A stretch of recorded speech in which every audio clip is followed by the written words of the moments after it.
Bukan baik gitu ya, kebangkitan sudah, tapi kenaikan dia ke surga, Pentakosta, peristiwa Pentakosta. Kita akan merayakan bahwa dia mengingatkan kepada kita bahwa apa yang telah dia lakukan selama di bumi ini, kita bisa melakukan yang sama. Bahkan bisa lebih daripada itu. Dia mengingatkan itu. Bahwa dia yang sulung, dia memberitahu kepada kita bahwa otoritas yang diberikan ya, melalui Roh Kudus yang dicurahkan kepada kita setelah Pentakosta, itu bukan hanya otoritas yang sama atau yang serupa dengan dia, tetapi yang lebih daripada yang dia pernah punya. Ya.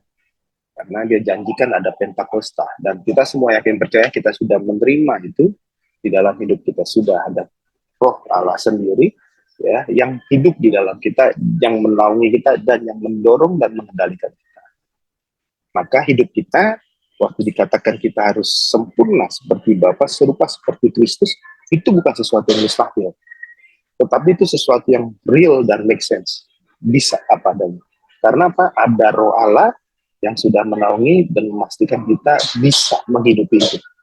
Nah, oke, kita kembali ke sini.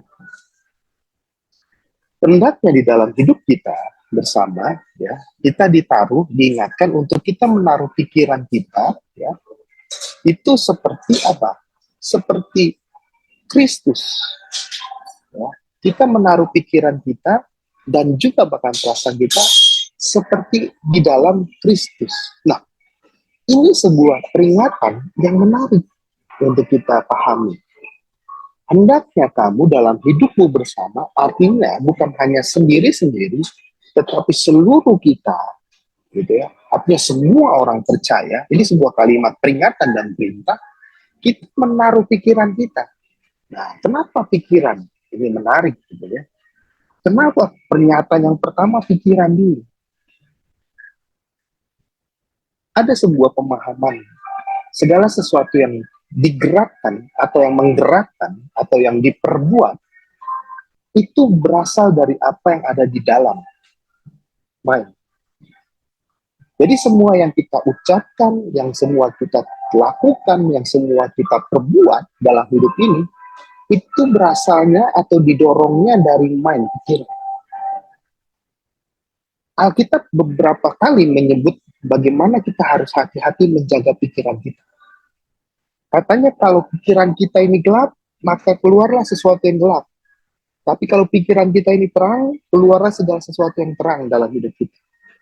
Waktu pikiran kita salah, turun ke penglihatan kita, lalu penglihatan kita akan melihat yang salah. Dan akhirnya menangkap yang salah. Maka katanya, kalau jadi salah, maka kita suruh congkel. Nanti bisa mempengaruhi hidup kita yang lain. Waktu pikiran kita salah, mata kita melihat yang salah, akhirnya kita menangkap yang salah, itu membuat sebuah nilai yang salah, dan akhirnya memastikan tindakan kita jadi salah. Maka jagalah hati, katanya. Karena dari sanalah timbul kehidupan. Pikiran. Kenapa pikiran? Karena pikiran sesuatu yang begitu dasar sifatnya, di mana tatarannya, kita sudah bisa melihat dan bisa membedakan sesuatu yang baik dan benar. Pikiran. Karena pikiranlah pusat dari segala pusat kehidupan kita untuk bisa membelah, untuk bisa mengelah, bisa melihat, dan bisa mengetahui ini baik, ini pantas, ini tidak oke, ini tidak pantas. Pikiran. Lalu setelah pikiran, ke perasaan. Perasaan bukan hanya sekedar perasaan suka, tidak suka, senang, tidak senang di sini. Tetapi perasaan di sini adalah hati, adalah soul, jiwa, yang bukan hanya merasakan sesuatu yang menyenangkan, tidak menyenangkan, tetapi lebih daripada itu, perasaan juga yang bisa menentukan akhirnya sikap kita, pandangan kita, nilai kita melihat ini benar atau tidak benar. Waktu kita punya perasaan sesuatu yang dipenuhi dengan kebencian, amarah, maka sudah pasti nilai yang akan keluar adalah kebencian dan amarah. Hingga akhirnya tindakan kita, perbuatan kita, jadi sesuatu yang benci sifatnya dan destruktif sifatnya. Pikiran, perasaan. Di dalam Kristus. Kenapa harus di dalam Kristus? Ini menarik. Kenapa nggak dalam pikiran dan perasaan kita, tapi harus dalam Kristus Yesus? Karena ternyata Yesus Kristus itu betul-betul 100% manusia. Kita jangan boleh lupa ya. Tetapi yang menarik dari sosok pribadi Tuhan kita ini adalah sepanjang kehidupannya 33,5 tahun yang tercatat di dalam Alkitab, masa kanak-kanaknya, remajanya cepat postpone, hilang, nggak ada tercatat dan nggak terekspos, lalu kembali setelah dia mulai mendekati masa pelayanannya 30 tahun. Lalu setelah 30 tahun sampai 3 tahun setengah, jadi 33 tahun setengah, di dalam masa pelayanannya itu yang terekspos dalam kitab-kitab Injil, siapa dia dan bagaimana dia dalam pelayanannya, kita melihat ada satu sosok manusia yang tidak sempurna. Ya, artinya dia punya banyak kekurangan.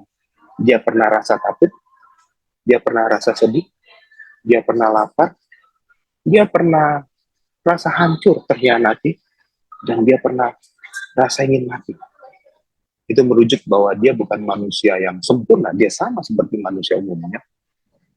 Tetapi yang keren ya, di dalam kekurangan yang dia miliki sama seperti kita, satu yang tidak dia perbuat dan menunjukkan betapa dia mengerti posisinya, statusnya, yaitu dia adalah Kristus Yesus, Logos, firman yang hidup, yang akan menggenapi apa perintah Bapa, yaitu apa? Dia tidak berbuat dosa dalam tindakan. Tapi dia pernah marah, Pak. Yes, dia pernah marah. Dia tunggang-langgangkan itu jualan segala macam publik yang ada di rumah Bait Allah. Itu salamannya maksudnya. Dia pernah marah dengan perilaku orang-orang banyak yang mempertanyakan tentang siapa yang bersama dia waktu dia melakukan perkara-perkara besar, mujizat-mujizat.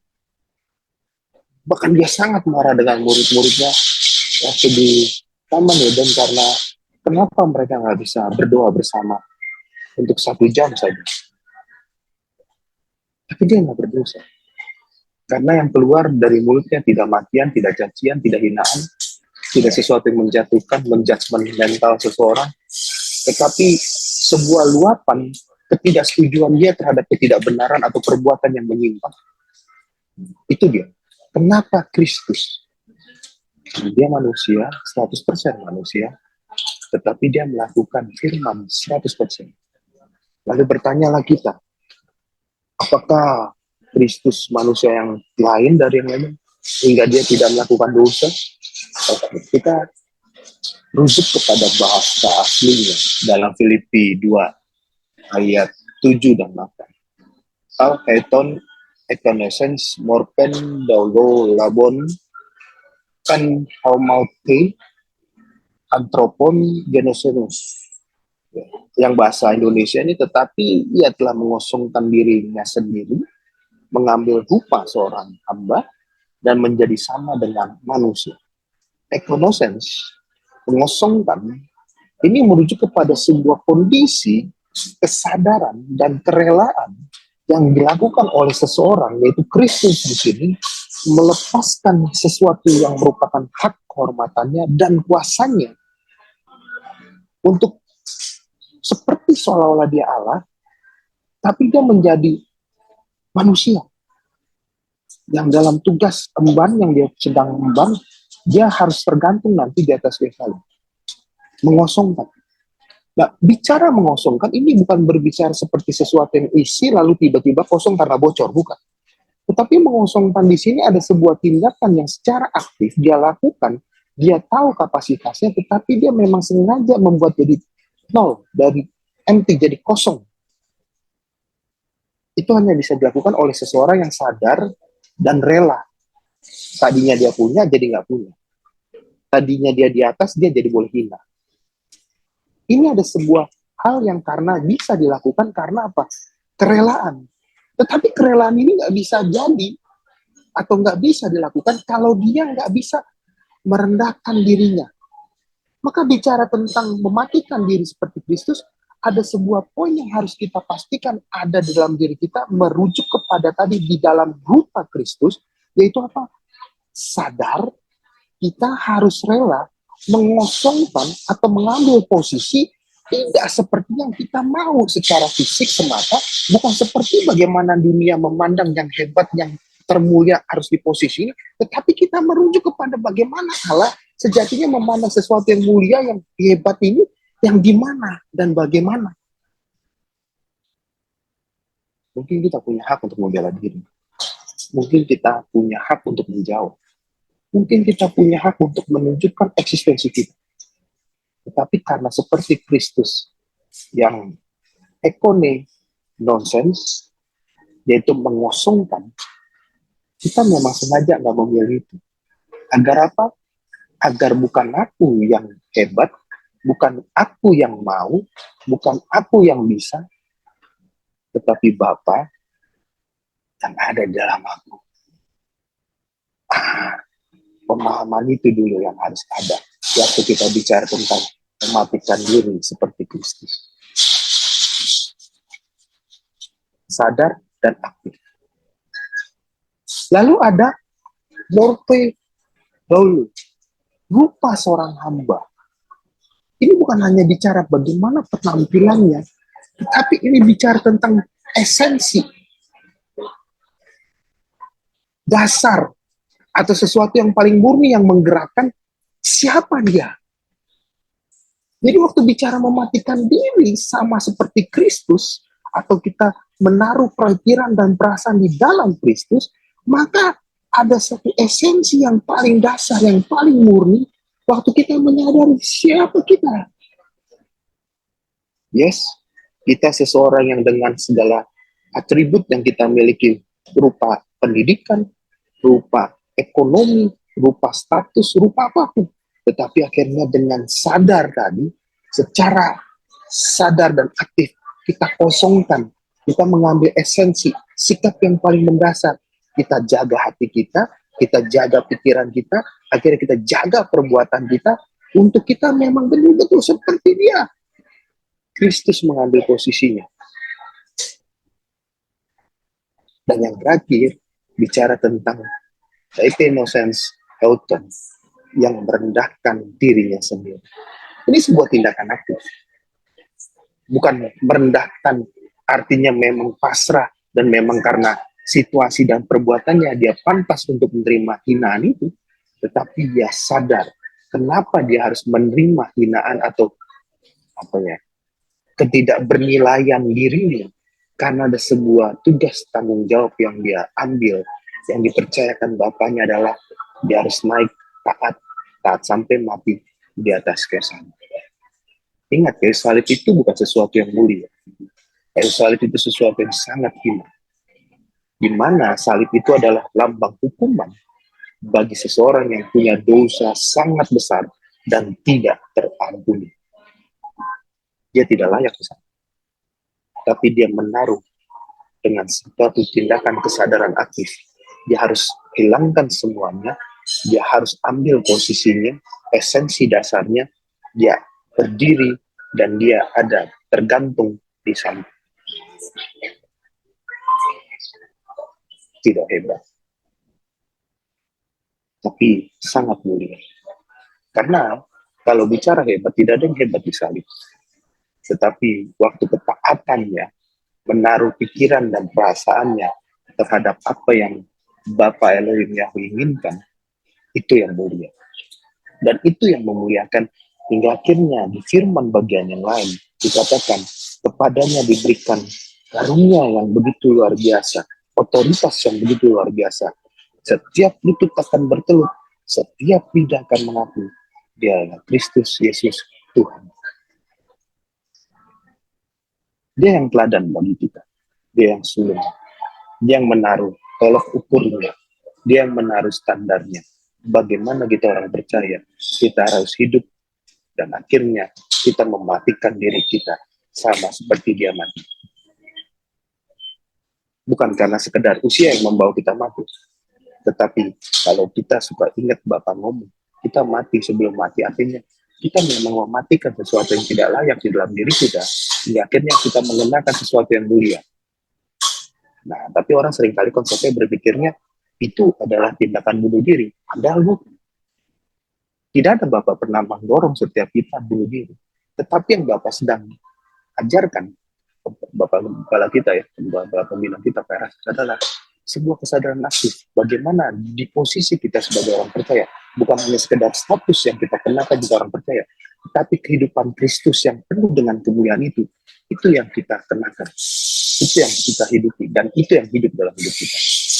Maka, kalau saya boleh merujuk kebenaran firman Tuhan dari tema ini lebih lanjut, ada sesuatu yang menarik, yaitu apa? Hingga akhirnya kita berbicara tentang apa sih konsep mematikan diri.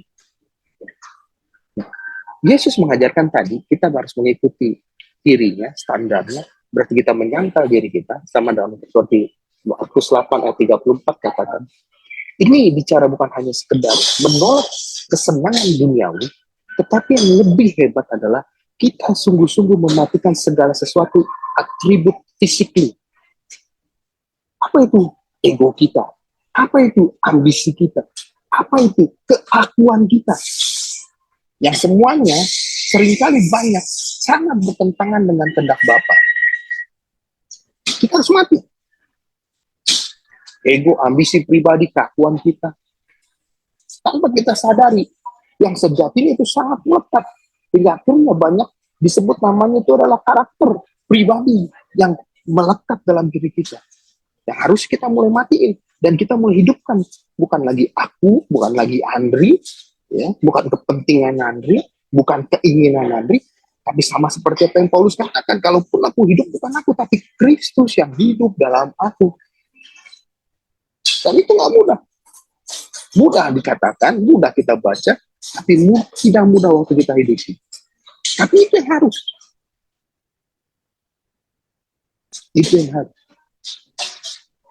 Jika waktu kita bergerak, kita melangkah, kita berjalan, kita berbisnis, kita apapun hidupi hidup yang sedang kita hidupi hari ini, sungguh-sungguh orang akan benar-benar melihat seperti apa dikatakan Paulus, kita adalah suratan yang terbuka. Karena ada apa? Ada kebenaran itu, ada firman yang hidup dalam hidup kita. Bukan artinya kita tidak lagi menikmati segala sesuatu yang dunia harus kita mungkin hidupi, seperti contohnya kita jadi nggak bekerja, bukan begitu konsepnya. Kita nggak lagi harus nggak makan, nggak minum, nggak gitu. Ya. Tetapi kalaupun apapun, ya, seperti Paulus katakan, yang kita lakukan, semua yang kita lakukan ini, ya semuanya bekerja. Minum, makan, pekerjaan kita, apapun. Itu semua betul. Hingga konsep itu jadi hidup benar buat kita. Jadi kalau kita kerja bukan seperti untuk orang lain, tetapi kita kerja buat Bapa. Kalau kita makan, minum, segala macam, itu bukan hanya sekedar memuaskan atau menghilangkan dahaga atau lapar, tetapi memang betul-betul kita tahu kenapa kita makan dan minum. Biar tubuh kita fit, sehat, dan akhirnya kita maksimal mengerjakan apa yang jadi tugas tanggung jawab yang Bapa percayakan. Kalau kita mengampuni bukan karena kita biar sekedar dibilang orang hebat, oh ini orang baik, ini orang penuh kasih, bukan. Tetapi karena kita tahu ada sebuah kebenaran firman, ada sebuah standar yang memang harus kita hidupi, kita harus mengampuni. Kalau kita menderita, bukan hanya sekedar, oh ya memang orang percaya harus menderita. No.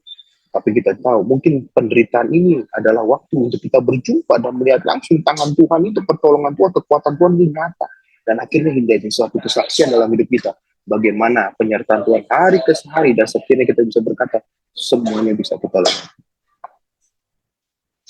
Satu, konsep mematikan. Bukan sekedar menolak kesenangan dunia, tetapi menghidupi Kristus di dalam hidup kita. Hingga Bapa memang betul-betul terlihat dalam kehidupan. Yang kedua, akhirnya waktu kita bicara tentang mematikan diri seperti Kristus, maka kita bicara bukan hanya sekedar tadi menolak kesenangan duniawi, tetapi betul-betul menghidupi ya, kematian itu, kosong itu. Kita seringkali berpikir dulu, kita sering dengar ya, kosong adalah isi adalah kosong. Lalu kita coba menafsirkan dan memahaminya dalam nilai filsafat dunia. Tetapi sejatinya nilai itu bukan hanya sekedar nilai filsafat dunia, tetapi itu sebuah kebenaran bahwa Waktu kita memang benar-benar kosong, maka ada isi, ada firman yang itu betul-betul memang mengendalikan kita. Waktu kita kosong, kosong dalam artian bukan pikiran kita, perasaan dan kehendak kita tadi, tetapi kehendak dan pikiran perasaan Bapa. Akhirnya kita memang jadi berisi. Tetapi sebaliknya, waktu kita punya isi dengan isi nilai kita, maka kebenaran itu nggak bisa hidup. Jadi akhirnya isi itu adalah kosong. Mengosongkan bukan berarti kita melepas hak demi biar kita,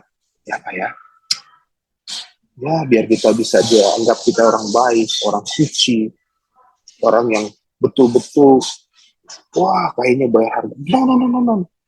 Tapi kita betul-betul menghidupi kematian itu, mengosongkan diri itu karena kita tahu telah disampaikan oleh Kristus dalam kehidupannya. Itu yang harus menjadi hidupnya Andri. Tidak Andri hidup, fisiknya Andri hidup, tetapi seluruh isi dan eksistensinya Andri adalah firman dan kebenarannya, yang mana Bapa bersuka atas itu. Itu tidak mudah.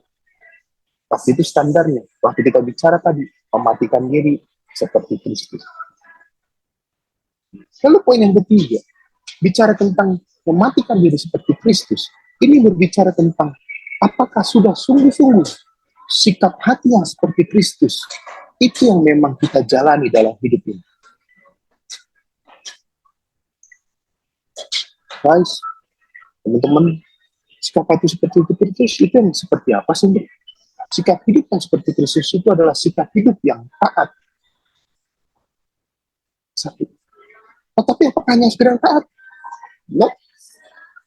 Ketaatan itu penting. Tapi yang paling penting dan membuat ketaatan itu jadi bernilai adalah kerelaan secara sungguh. Karena kalau ketaatan itu hanya mencari formalitas, mencari pembenaran penilaian manusia, itu bukan taat. Itu baru apa? Itu baru sesuatu yang kalau kita jalani tugas, itu hanya cuma memenuhi kriteria sebagai karyawan yang baik.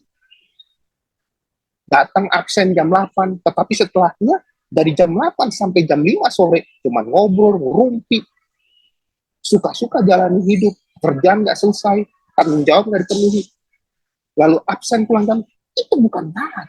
Itu cuma biar digaji nggak dipotong.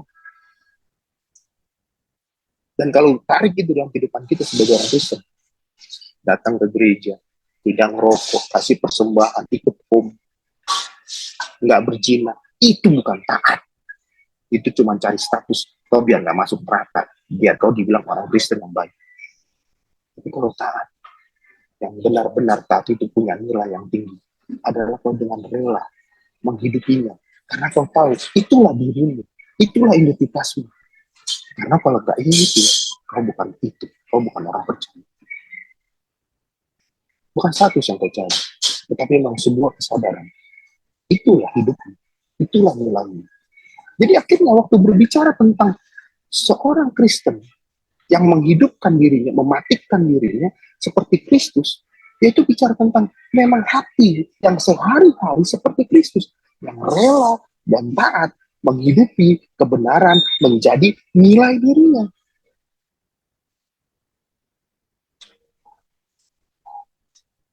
Maka dia mengingatkan dalam khotbahnya di bukit, waktu ditampar pipimu yang kiri, kasih pipimu yang kanan.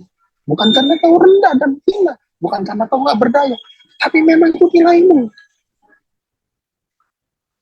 Waktu kau disuruh jalan 1 mil, jalan bersama dengan dia 2 mil.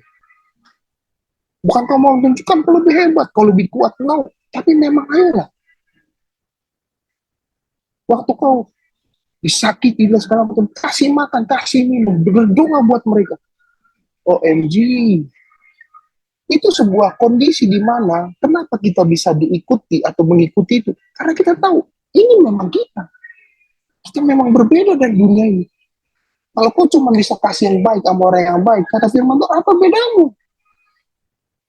Tapi kau bisa berbeda waktu kau tetap berdoa dan mengampuni orang yang menyakitimu, memfitnahmu. Hari-hari ini firman itu hidup buat saya, teman-teman. Bukan karena saya mau sosokan, tapi memang hidup. Saya diperhadapkan beberapa waktu ini untuk bisa berdamai Dengan sebuah situasi di mana saya harus disakiti, saya harus dihina, dan saya harus tetap melakukan yang baik. Di awal saya coba berkata begini, Tuhan, nggak fair dong. Jadi saya manusia. Kalau saya udah disakitin, saya dijahatin, tapi saya harus bela dia. Saya harus jaga dia biar dia nggak cilaka di bagian-bagian tertentu. Ada bagian saya yang berkata begini, ngapain sih? Biar aja dia kena batunya sendiri. Yang penting saya nggak bahas. Tapi saya cuekin aja. Tapi ada satu kalimat kecil mengingatkan saya begini. Kalau kau cuma bisa nggak marah, dan kau berpikir kau orang Kristen, dan sebenarnya kau belum pernah jadi Kristen, jadi, karena ingat Kristen itu adalah sebuah stigma yang diberikan pada sekelompok orang yang hidupnya aneh di zaman itu di daerah Antioquia. Mereka hidup tidak sama seperti orang-orang hidup hari itu. Mereka selalu kumpul, mereka dikejar-kejar, tapi mereka berkumpul percaya diri. Mereka dihina, mereka dicari-cari, tapi mereka nggak takut. Mereka tetap berlaku baik buat orang lingkungannya. Hingga akhirnya mereka dibilang Kristen. Mereka saling menguatkan, mengampuni. Mereka dikejar-kejar. Tapi mereka tetap berlaku seperti seolah-olah mereka, ya nggak apa-apa kalau hari itu kita ditangkap oleh pasukan yang lain, ya udahlah, mungkin itu waktunya. Tapi kan ada, mereka jadi asing itu mempertahankan diri atau mempersenjatai diri, ya tetap aja biasanya. Waktu mereka ditangkap lalu harta benda mereka disita, mereka nggak akan marah. Makanya kenapa mereka akhirnya yang tetap punya, mereka berbagi satu dengan yang lain. Mereka nggak menjaga diri mereka atau memperkaya diri mereka, udah mungkin kita selamatin, enggak. Makanya mereka dibilang aneh. Lalu pertanyaannya bagi kita hari ini, sudahkah kita memang aneh dalam tanda kutip? Kita ditampar, kita dihina, kita dimaki, kita dicurangi, di tikungan terakhir.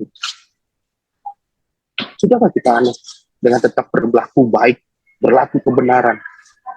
Kalau belum. Kalau kita masih marah, kita masih tuntut hak kita masih membela diri kita, belum. Kita belum pernah jadi orang Kristen. Belum. Kita cuma lebih baik satu tingkat dari orang-orang sekitar kita. Nah, kalau orang Kristen, kita harus bisa naik level jauh. Kenapa mereka Kristen? Karena yang lain nggak bisa lakukan, mereka bisa lakukan. Itu Kristen.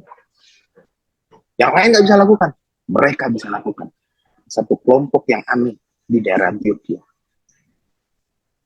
Nah, mereka dibilang Kristen, pengikutnya Kristus. Jadi, malam hari ini, saya mengingatkan bahwa kita harus punya sikap hati yang seperti Kristus itu yang tadi. Bukan karena sekedar label atau identitas, biar kita beda. Tapi memang kita mau hidup seperti bagaimana Kristus hidup. Ada penderitaan, ada tantangan, tapi dia tetap melakukan apa? Segala sesuatu dengan sukacita.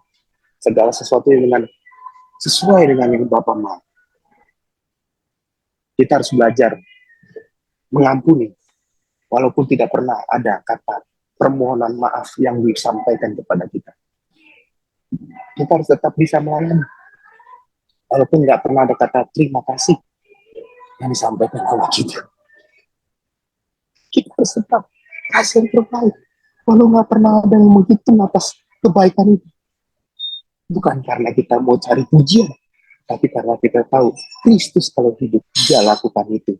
Dan layaklah kalau kita mau bilang kita Kristen, pengikutnya, kita lakukan seperti apa yang Kristus lakukan. Dan hari ini, saya senang waktu dikasih tema ini. Cara tentang mematikan diri, berarti artinya ada sebuah kesadaran. Ada sebuah kesadaran penuh bahwa mulai pikiran kita, perasaan kita taruh juga di dalam Kristus Yesus. Dia yang sulung di antara kita. Biar apa? Biar kita berkenan kepada Bapa kita. Tuhan berkati teman-teman. Itu dari saya. Shalom. Saya kembalikan ke Bro Arwir atau Kak Monica. Ya Pak, thank you. Luar biasa ya. Dan sangat dalam sih. Sangat dalam ya Pak ya. Mungkin kita sesi langsung tanya jawab aja dengan rileks aja supaya lebih nyaman ya semuanya. Boleh kalau teman-teman ada yang mau bertanya, kalau ada yang mau komentar juga boleh, atau ada pendapat juga boleh ya. Silakan ada, langsung aja kita open forum ya, sambil kita diskusi. Mumpung nih kita bisa diskusi ya. Kalau ada keraguan pun silakan ya. Mungkin dari saya dulu kali Pak ya, jadi memancing yang lain ya. Boleh, silakan. Ini kan dua hal sih Pak ya. Jadi dari tadi saya kepikiran begini. Em, Kalau di kedokteran itu kan ada namanya psikiatri ya Pak ya. Psikiatri itu kan kita tahu kan ada psikolog, ada psikiatri ya. Kalau psikiatri itu kan mereka kasih obat, tapi kalau psikolog nggak kasih obat ya. Gitu.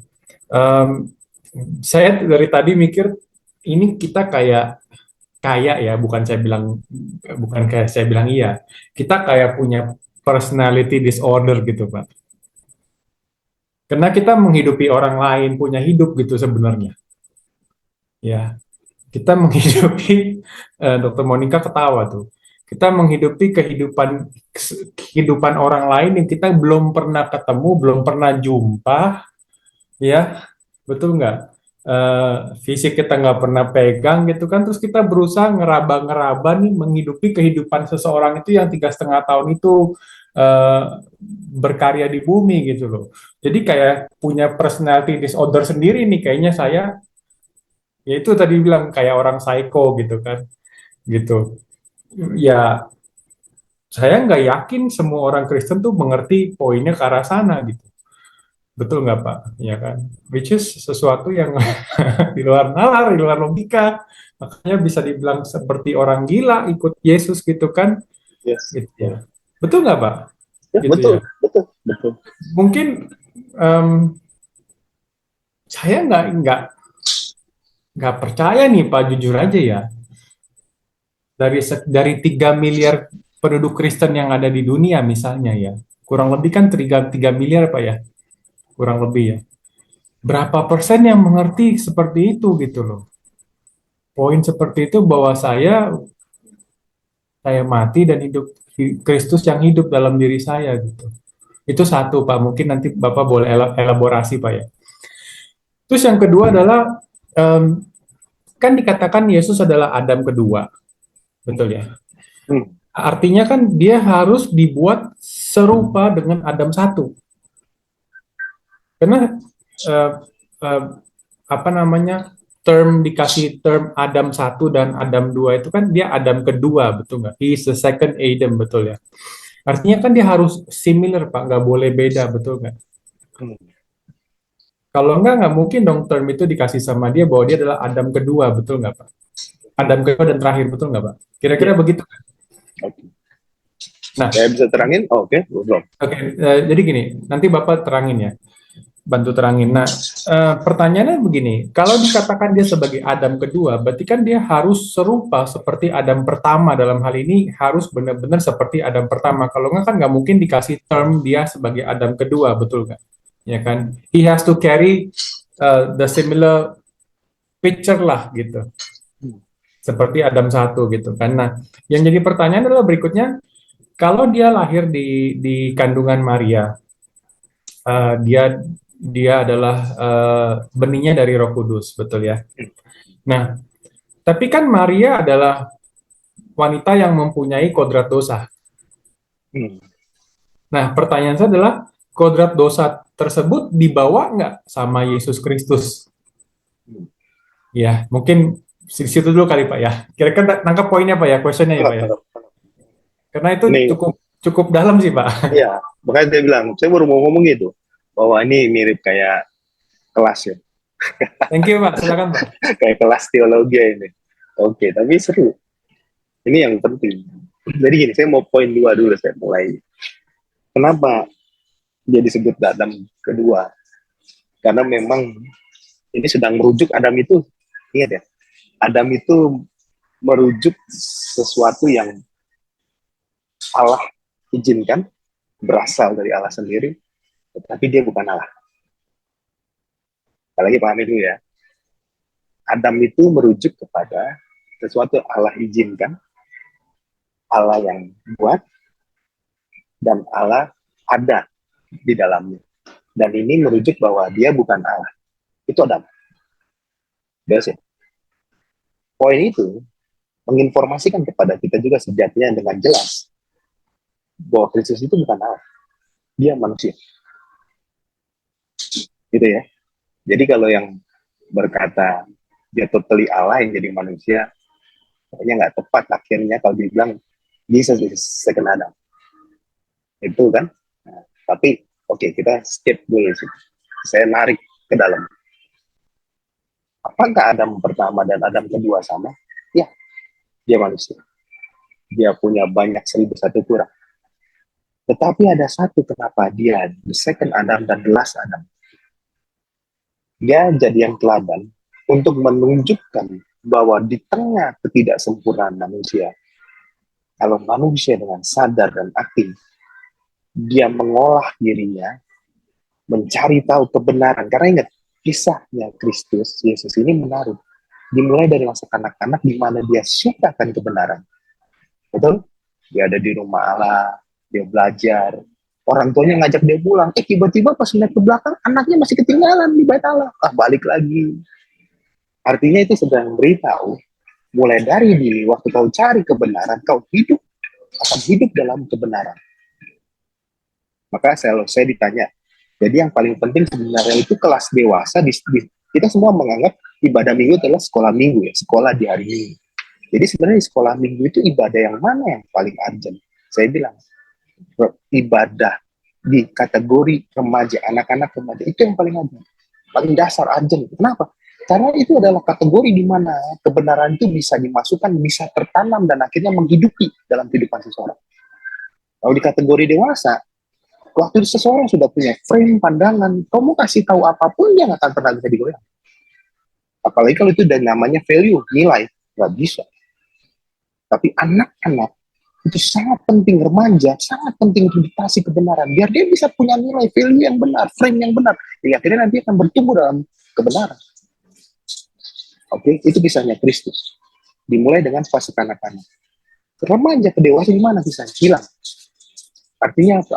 Tidak ada sesuatu yang penting untuk kita center, kita soroti utama. Sama seperti hidup seseorang yang sudah mulai beranjak dari remaja ke dewasa, dia akan hidup dengan nilai-nilainya. Dan karena nilainya sudah benar dari masa kanak-kanak remajanya, hingga kita lihat dalam 30 tahun, dia masih kembali dalam sebuah kisah, dan dia memulai dengan sebuah langkah yang paling benar. Apa? Dia bersekutu dengan bapaknya. Lalu apa? Puasa 40 hari. Itu nilainya. Karena dia sudah bertumbuh benar. Kali waktu dia dewasa, dia mulai dulu dengan apa? Mencari perkenanan bapaknya.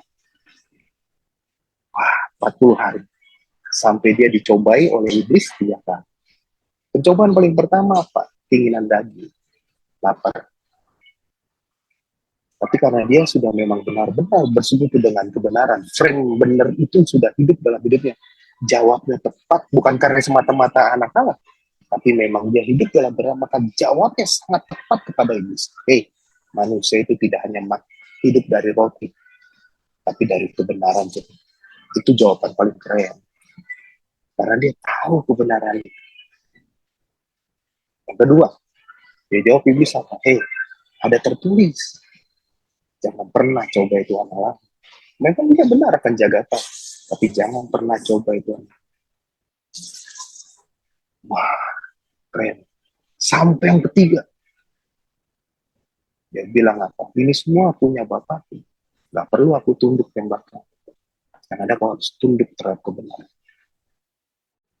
Itu membuktikan dia memulai segala sesuatu dalam kebenaran. Kenapa? Karena remaja dan anak-anak dan remajanya dia prosesnya benar. Maka dia bisa dalam fase yang benar. Nah, dia sama dengan Adam pertama manusia, tapi dia tidak Adam pertama. Dengan apa? Dasar paling pertama dia hidupi kebenaran. Remajanya dia hidupi kebenaran. Dibuktikan sampai dewasa dalam pelayanannya. Dia manusia penuh lemah. Dia ngantuk, dia capek, dia sedih, dia lapar. dia takut. Tapi karena kebenaran itu hidup dalamnya, dia tidak melakukan satu aja, yang dosa. Yang Adam hidupi dan kita semua hidupi dosa. Dia tidak hidupi. Maka itu yang membedakan dia. Dan apalagi yang membedakan dia? Ketaatannya dalam melakukan firman. Sampai di atas kayu salib. Itu yang membedakan dia dengan Adam yang pertama. Dan akhirnya karena dia taat sampai mati, firman Tuhan kepadanya dikaruniakan nama di atas segala nama. Setiap lutut bertelut, setiap lidah mengaku Yesus Kristus Tuhan. Maka dia juga adalah gelas Adam. Karena sempurnalah segala karya dan kehendak Allah di dalam dia. Nah, karena dia Adam yang kedua, tapi dia Adam gelas, maka dia melakukan segala sesuatu firman dengan sempurna. Logos itu hidup di dalam dia. Firman itu hidup. Maka layaklah dia disebut dia Tuhan Allah. Karena kemuliaan itu, ketaatan itu yang memuliakan dia. Maka karya keselamatan itu dipercayakan kepada dia. Melalui kematiannya di kayu salib, kita semua selamat. Menerima keselamatan itu. Melalui itu. Tanpa itu nggak ada guna. Karena hanya karena kasih karunia Allah, maka kita selamat. Usaha kita nggak mampu. Tetapi karena karya keselamatan itu pula, teladan itu pula yang mendorong kita, memaksa kita harus menghidupi logos.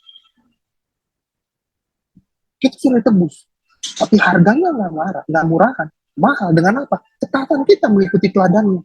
Bagaimana Kristus hidup, bagaimana Kristus mati, bagaimana Kristus menghidupi hidupnya setelah mati sampai dia naik. Dan firman-Nya terakhir, satu kali dia akan datang dan jemput kita. Iya, dia kembali yang sulung. Dia panggil kita nanti adik-adik itu, pulang-pulang. Kalau semuanya sudah siap katanya. Kapan? Saya nggak tahu. Belum dibisikin. Nanti kalau sudah dibisikin, saya kasih tahu Bro Haru ya. Tapi saya belum bisikin. Tapi ntar kalau udah saya kasih. Nah, di situ mengingatkan kita ya, bahwa dia Adam yang berbeda. Dan Adam yang pertama kalah. Kalah dia. Dia tidak, dia menang. Dan dia bilang gini, ikuti aku. Maka dia jadi teladan. Kita bilang yang sulung di antara hidup kita. Maka kita percaya dia Tuhan. Yes, kita percaya. Tapi bukan konsep Tuhan seperti umumnya orang mempercayai Tuhan. Kita mempercayai dia lebih detail, lebih respect dengan kemanusiaannya. Karena kalau dia cuma kita anggap dia manusia Tuhan, kita nggak akan sanggup mengikuti dia. Tapi karena kita percaya dia memang manusia seutuhnya, dan dia bisa, maka kita punya keberanian dan kesanggupan untuk menjalani semua hidup ini sesuai dengan standarnya dia. Itu loh sebenarnya inti pesan dari khotbahnya Bapak, menjadi serupa seperti Kristus itu.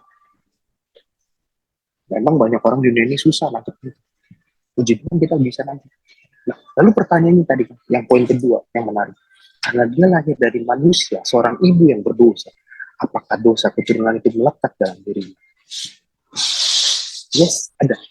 Maka dia mati. Salah satu bukti namanya dosa, daging keturunan adalah maut. Tapi ingat, kenapa dia jadi Tuhan?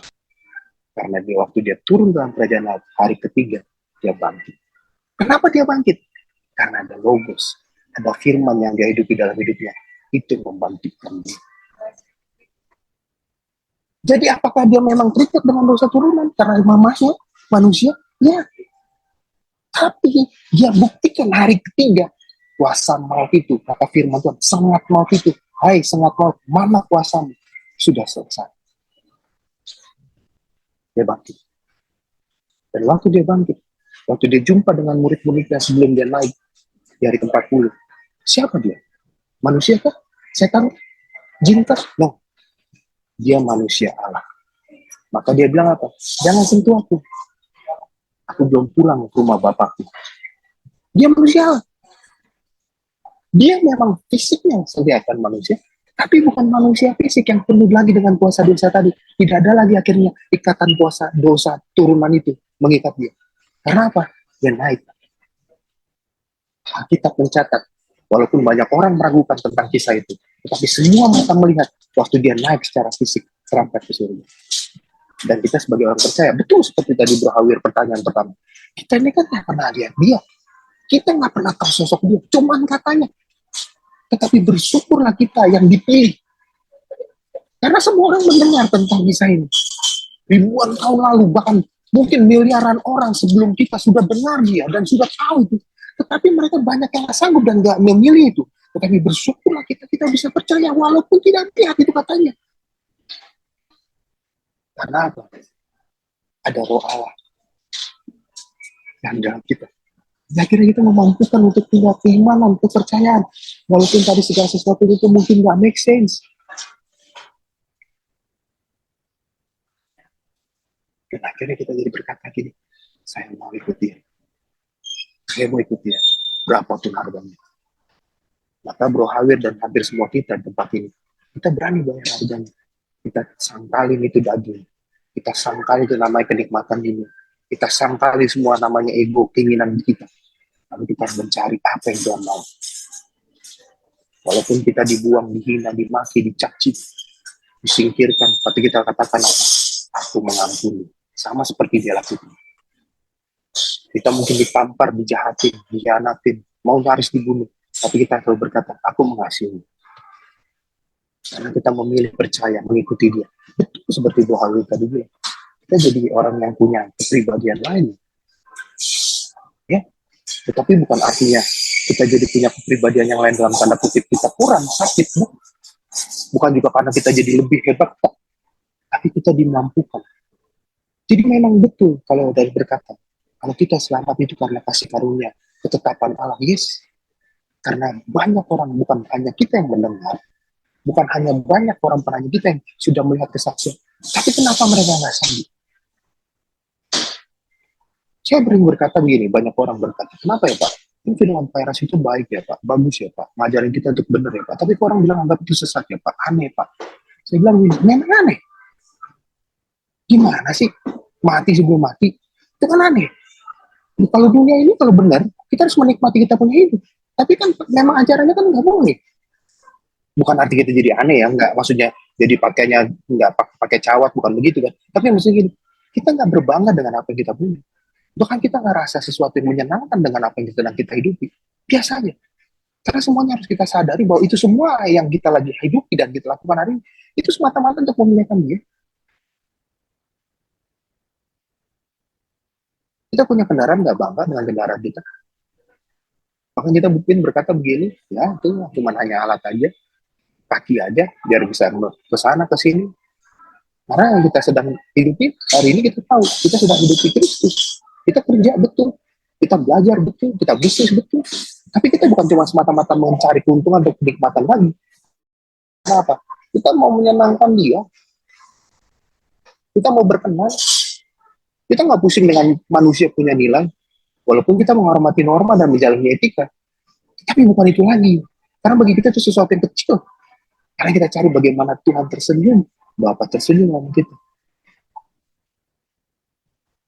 Itu udah mimpi kita di hati yang paling kecil. Kita nggak mau cari hormat manusia atau terima kasih manusia. Kita pun nggak dihitung tadi seperti saya bilang. Kita pun nggak pernah lihat. Bahkan kita pun nggak pernah terima kasih. Kita nggak akan tuntut itu karena kita tahu yang penting Bapa di sana tersenyum melihat kita. Yang penting Bapa di sana suka. Dan yang penting Bapa di sana mungkin akan berkata dengan malaikat-malaikat penghuni surga yang lain. Kamu lihat, tenang itu, Harwir itu di bawah sana. Nah, itu anakku. Itu mimpi terbesar kita. Waktu kita pulang, dia menyambut kita. Sama seperti anak bungsu yang pulang disambut bapaknya. Kita nggak mau pusing, manusia mau bikin apa nilai kita. Nggak mudah. Tapi saya yakin, dengan berbagai macam proses yang sedang kita jalani, tempaan yang sedang kita lewati, itu semua akan membentuk kita sampai di poin itu. Dan bersyukurlah kita sekali lagi, kita mampu dan dipercayakan untuk jadi bagian itu. Walaupun betul, tadi baru ini, kita kan nggak pernah lihat dia. Kita pernah nggak tahu dia? Nggak pernah. Benar nggak sih dia ada? Nggak tahu. Tapi kita percaya. Itu satu anugerah. Itulah anugerah. Itulah pilihan. Bersyukur. Tapi bersyukur karena ini gimana ceritanya ya? Tapi satu hal, nah ini yang memang jadi koreksi kita. Apa sih Kristenan jadi turun hari ini? Karena kekristenan mulai pudar. Kan yang ngomongin kayak begini cuman kita aja. Cuman Pak Eras. Mana ada pendeta lain? Ngomong soal penderitaan dan salib. Berkorban, matikan diri. Nggak ada. Semua pendeta bicara tentang aktualisasi diri. Kamu harus kaya. Berkati. Nggak sakit. Apa yang salah dengan sakit? Sakit itu cuma hanya bagian lain, ujian lain, salah satu bentuk lain dari ujian yang mungkin kita harus lewati sebagai proses memang mengidentifikasikan kita sudah percaya kepadanya. Tapi kalau di luar kita, dunia mengatakan kalau orang sakit itu orang dikutuk. Sedih amat. Kenapa emang dengan sakit? Apa bagian itu dikutuk? Nggak ada. Kalau miskin dikutuk, apa bagian dari kemiskinan dikutuk Tuhan? Nggak ada. Mungkin ya bisa terjadi kalau itu dosa dan kesalahan kita. Tapi kalau kita udah lakukan itu sebagai sebuah hidup itu dalam kebenaran, lalu itu tetap terjadi, itu bukan bentuk. Mungkin itu bentuk lain dari ujian, tes yang Tuhan sedang buat kita. Lupa, emang orang Kristen, Tuhannya tukang ngetes. Enggak. Tetapi kita harus memantaskan diri kita sebelum kita pulang. Dan caranya gimana? Setiap fase yang sedang kita lewat, itulah cara memantaskan diri kita.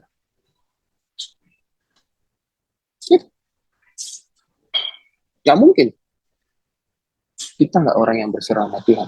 Lalu kita masuk dalam kerumunan orang yang setiap hari berserah, percaya, menyembah kepada Dia. Gak mungkin bisa. Maka proses penyesuaian itulah apa yang hari ini kita lewati. Pembentukan itulah, itu dia cara. Kita nggak pernah berdoa, terus tiba-tiba kita masuk surga, di mana semua orang selalu berdoa menyembah Dia. Jangan-jangan bukan Tuhan yang keluarin kita, tapi kita sendiri yang rela mundurin diri. Karena kita nggak tahu, nggak selalu. Sama dong. Ikan air tawar sama ikan air asin lain. Nggak perlu harus membuang ikan air asin untuk dia nggak ada di air tawar. Ya dia pasti akan dengan sendirinya loncat waktu dia ada di air tawar kalau di ikan air asin. Jadi sebenarnya surga itu bukan hanya semata-mata tempat eksklusif, tapi itu memang tempat terbuka. Tetapi tempat bukan yang murahan. Karena dia punya syarat dan kondisi yang dimana bukan Tuhan yang buat biar kita pantas, tapi kita yang harus memantaskan kita masuk sana. Itu surga. Surga itu tempat yang terbuka, tapi ada syarat dan ketentuannya.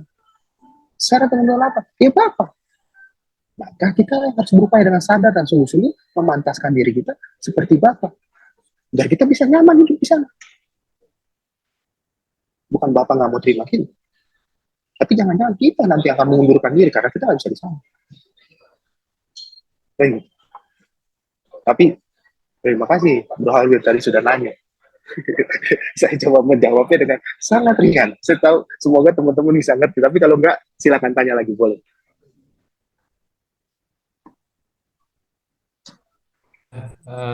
Oke, Pak, thank you. Saya persilakan dulu nih teman-teman yang lain dulu. Silakan ada Monica, Enrico, ayo. Jangan malu-malu, kalau malu-malu rugi sendiri. Monggo ayo, Weekend, Erlin, boleh buka kamera? Jangan malu-malu dong. Kita belajar buka kamera yuk. Silakan. Dr. Monica mau nanya nggak? Silakan dok. Ya.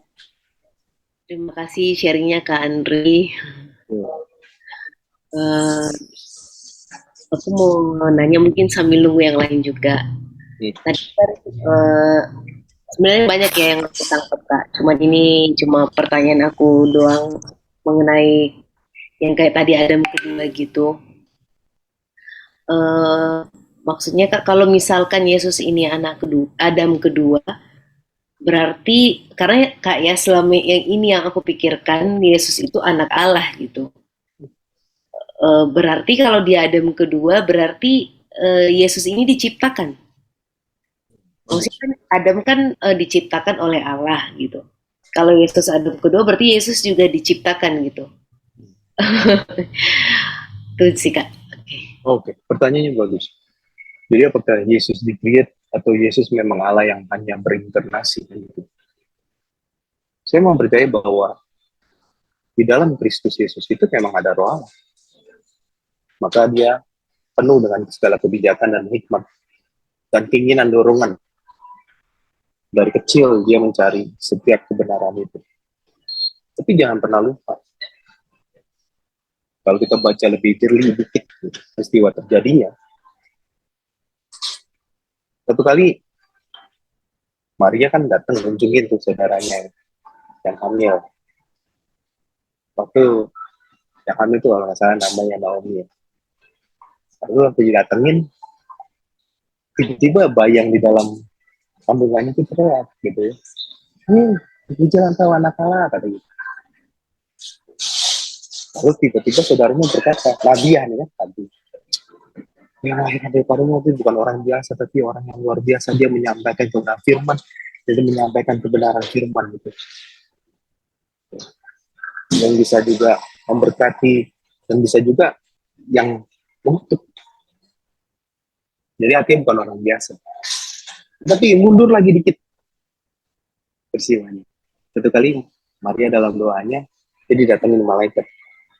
Betul. Lalu dia bilang, nanti kamu akan mengandung. Ada seorang anak manusia, nanti kamu namain dia Yesus Kristus, Immanuel, Allah yang bersama kita. Padanya diberikan semacam tanda. Dia menyampaikan berkat-berkat firman-firman kebenaran. Peristiwa itu sedang terjadi di fase di mana orang Israel di dalam fase kegelapan. Mereka hampir ribuan tahun menunggu bangkitnya lagi seorang nabi Allah atau siapa. Karena mereka sempat di fase mereka nggak ketemu lagi kewahyuan, nggak ada lagi yang ngomong soal wahyu. Itu fase ini. Maka dibangkitkanlah ada satu sukacita karena mereka dengar ada kebangkitan nanti orang besar lahir. Dalam mimpinya mereka berharap itu adalah pribadi yang akan membangun kembali kerajaan Daud setelah Salomo yang menjayakan. Dan setelah Salomo mati dipecah hancur. Ada itu Israel Utara, Israel Selatan. Waktu mereka mendengar itu, mereka sukacita. Mengapa mereka akhirnya berharap Namun Kristus itu adalah raja yang akan membangkitkan kerajaan ini kembali. Tapi bukan itu. Lalu pertanyaannya, apakah dia dicipta? Ya, dia dibentuk oleh Allah sendiri, malaikat sendiri. Karena kita percaya dan mempercayai bahwa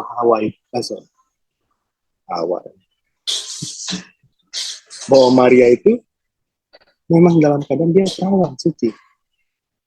Memang dia sudah tunangan. Nah, tunangan Israel ini berbeda dengan tunangan yang hari ini kita pahami tunangan secara umum. Kalau di Israel itu tunangan itu yang memang dia benar-benar sudah setengah nikah dalam tanda kutip. Tinggal menunggu waktunya mereka akan perayaan. Jadi kalau kata kita sekarang nikahnya nikah pemerintah, di KUA-nya udah nikah. Tinggal nunggu pemberkatannya. Itulah tunangan di saat itu. Jadi kenapa? Karena tadi Maria sudah bersama dengan Yusuf. Waktu tunangan itu dia di tengah keluarga Yusuf. Cuma Yusuf masih menjaga kehormatannya Maria. Dengan apa? Tidak menyentuh dia dulu sebelum mereka dipestain. Itu terbukti dengan apa? Waktu akhirnya Yusuf mendapat bisikan tentang anaknya, ya kan? Dia tidak menyentuh si Maria sampai si Maria melahirkan. Gitu ya. Jadi kita boleh tangkap dulu dari kisah ini. Jadi dia dibentuk, ya, kan malaikat Tuhan yang menjumpai dia. Dan Maria berkata apa? Jadilah kehendakmu. Walaupun dia sempat protes karena gini, aduh, aib banget ya. Kalau sampai aku belum nikah, kalau aku didapati aku hamil, berarti aku zina dong. Iya, secara agama, iya, secara publik saat itu sosial udah tahu ini istrinya Yusuf. Iya, gitu kan. Tapi kan belum secara firman Tuhan sebenarnya kita secara rohaninya belum. Nangkep ya, teman-teman. Jadi kita takut kan. Aduh, kalau hamil gimana ya? Dan hukuman berzina di Israel saat itu, bahkan mungkin sampai saat ini adalah apa? Rajam, mati. Karena itu aib. Makanya kan ada kisah Yusuf akhirnya menjaga kehormatannya Maria dengan apa? Tetap mengambil dia sebagai istri, tapi tidak menyentuhnya. Karena Yusuf tahu yang ada dalam kandungan ini bukan sembarangan. Ini dari doa Allah pasti. Kan dia dikasih tahu. Ya kan? Nah, jadi apakah dia tetap dicipta? Ya. Ingat, ada campur tangan ilahi, malaikat di sana. Makanya Maria bisa hamil. Walaupun dia perawan. Karena kan kalau aslinya kan seperti yang kita ketahui kan, secara biologis mana mungkin ada sebuah pembuahan kalau tidak ada memang sel sperma masuk ke ovum. Kan nggak mungkin. Harus ada dong kromosom yang lain, baru dari pembuahan kan gitu. Nah, ini kan sama. Waduh, setan bukan, kita percaya bukan setan. Ya memang ada Allah yang membuat sendiri. Mengizinkan benih itu ada di dalam kandungannya si Maria dan bertumbuh. Bahkan jadi seorang pribadi, manusia, lahir. Dan proses kelahiran normal. Nggak jadi tiba-tiba kalau dia Allah, jadi tiba-tiba perutnya membelah gitu kan. Gitu ya. Ini sedikit heboh gitu. Lalu tiba-tiba dia keluar gitu. Udah tiba-tiba udah agak gede lah bayi, tapi dia bisa jalan gitu ya, keluar sendiri, merayap dari, enggak, tetap seperti bayi lahirnya. Melalui vagina ibunya, dan proses bantu ada orang-orang lain yang menarik dia keluar. Kan gitu. Tetap. Kenapa? Ya, karena kalau kita baca kisahnya, walaupun di situ dikatakan di palungan, ya orang-orang yang lain kan berkumpul. Artinya, dia tidak punya tempat yang mewah untuk melahirkan, tapi bukan dalam kondisi terisolir. Gitu. Karena apa? Ada gembala-gembala datang menghampiri dia. Dan beritanya tersebar kemana-mana. Ada seseorang besar loh. Kenapa? Iya, dia lahir, tapi disertai dengan apa? Bintang yang besar. Wah, ini orang besar nih. Ngomong dari satu-satu. Dan konsepnya, saya yakin nggak sedramatisir yang kita pahami hari ini. Nggak cuma hanya ada Yusuf di sampingnya, pasti juga ada wanita-wanita yang lain bersama dengan dia, yang menolong persalinan itu. Dan itu akhirnya bisa jadi heboh kan, semua yang gembala-gembala jadi datang. Karena ada yang membedakan memang. Ya, tempatnya sih sangat ya banget. Tetapi yang luar biasa, lingkungannya semua menyambut dia. Ada bintang fajar yang besar. Sampai menuntun banyak orang-orang Majus. Dan hebohan di semua seputaran Israel saat itu. Ada apa nih bintang besar terpancar saat ini? Ya kan itu dia. Itu yang menunjuk bahwa ada seorang besar kan gitu yang lain. Nah jadi kalau dia dicipta, di-create ya. Tapi yang membedakan dia dengan manusia-manusia kita, kenapa dia akhirnya tadi dibilang Adam kedua? Allah ilahi, unsur ilahi yang berproses di sana. Bukan unsur manusiawi. Gitu. Makanya dia dibilang Adam kedua. Sama seperti Adam. Yang berproses di sana bukan manusiawi, ilahi. Kan Allah sendiri yang meng-create-nya. Allah sendiri yang menjadikan Anda. Sama seperti dengan Tuhan Yesus. Allah sendiri nggak ada campur tangan. Walaupun melibatkan ya tadi kandungan manusia. Dan karena memang itu yang membuktikan bahwa dia manusia. Jadi kalau dibilang Allah yang menjelma tiba-tiba jadi Yesus gitu, di bagian itu memang saya juga kalau saya pelajari jadi agak kurang setuju. Kenapa? Simply, kalau Allah memang yang jadi manusia, lalu dia ada di dalam dunia ini, gimana semesta dan kerajaan? Tapi adakah unsur ilahi di sana? Yes. Maka ada kehidupan. Dan kenapa dia akhirnya begitu suka dan begitu mengerti setiap kebenaran.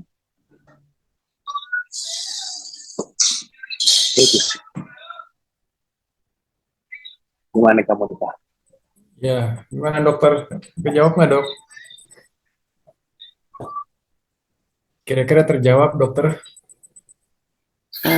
Iya, Maaf ya kalau susah ya. Sebenarnya gitu. Berusaha dokter udah lebih susah dok, Pak. Lebih susah. Pak, berarti yang aku pahami saat ini dan yang emang udah dengar-dengar dari Logos ya, tapi memang jujur saya menonton gitu, menonton sampai habis. Eh, Berarti Pak yang memampukan Yesus manusia 100%, yang memampukan Yesus sampai dia bisa mengenakan 100% Allah itu karena Roh Allah itu sendiri yang hidup di dalam Yesus gitu ya, dan dia berusaha untuk mengenakan eh, eh, firman itu. Betul. Hanya Tapi sebentar lu. Aku sebentar ada telepon. Sebentar ya. Sebentar, minta 5 menit aja. Penting. Sebentar.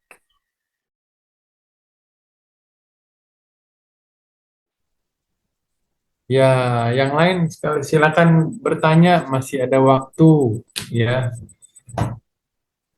Herlin, apa kabar? Francisca, Francisca ada dua nih. Ada Erik, ini kenapa Pak Erik keluar masuk ya? Bro Erik, ada Rido, ada Mario, ada Ramuel. Ramuel mana wajahnya nggak kelihatan? Michael, apa kabar Michael? Anakmu gimana Michael, sehat?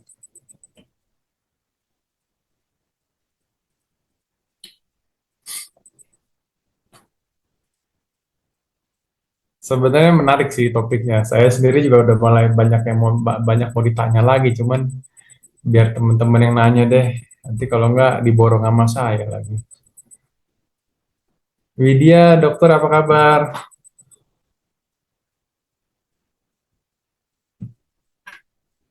Wah, pada sunyi sepi nih. Halo, baik Iya, dok. gimana sehat? Sehat dok. Cuman maaf ini karena sambil nidurin anak lampu digelapin. Oh, ya ya. Jadi nggak off cam ya. Gitu. Oh iya ya, oke siap Kerlin, monggo. Ya, ditunggu pertanyaannya. Ya, Feli Lita, Lita apa kabar Lita?